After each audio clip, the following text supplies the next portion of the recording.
ګلپاڼې که خفه کېږئ نه نو یو خبر درته وکړم تاسو ډېر زیات غټه شوي یې دا ولې نه یم صرف په سکرین کې داسې غټه ښکارم.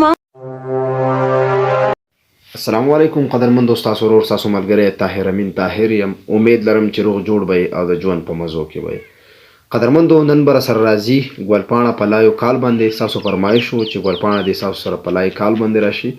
کال صرف او صرف د مذاق دپاره د خندا دپاره دی دا به سیریس نه اخلئ. ورځو د ګلپاڼې د طرف ته زموږ سره ګلپاڼه په لایو کال باندې ده. السلام علیکم. وعلیکم السلام. څنګه یې ګلپاڼې؟ ښه یم او ماشاءالله نن ډېره زیاته ښایسته لګي. تھینک یو سو مچ. که خفه کېږئ نه نو دا موبایل لږ داسې صحیح ونیسئ. زما په خیال چې ستړي شوي یې. کله کله موبایل ځان ته مخې ته نیولی انسان لاس ستړی شي.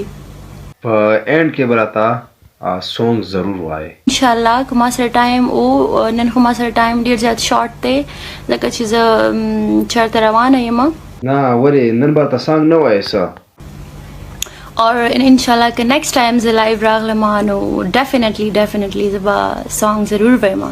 ګلپاڼې که خفه کېږئ نه نو یو خبر درته وکړم تاسو ډېر زیات غټه شوي یې دا ولې؟ غټه شوي نه یم صرف په سکرین کې داسې غټه ښکارم بټ آی ایم پرفیکټ.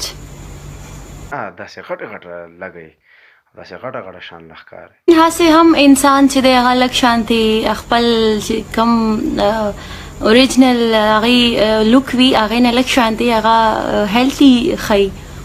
سو دیټس وای زما فیس هم داسې چبي شانتې دی اور ببلی دی. دیټس وای زه سکرین باندې همیشه ډېره غټه ښکارم. خپلو مینهوالو به دا ټایم څه پیغام ورکوئ تاسو ګوري لایو؟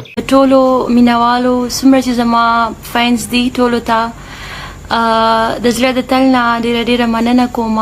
تاسو وایئ چې زموږ سره ټایم نشته نو سانګ هم راته ونه وایو خو زه بیا به شي نیکسټ ټایم اور بیا به انشاءالله لږ ډېر ټایم دپاره راځم نو بیا به ګپ شپ به لګي. اور تاسو ماته یو خبره کوله خبره به راته اوس کوئ که نه بیا به شي؟ زه ډېره زیاته جلدی کیم نو ویلی نه شم.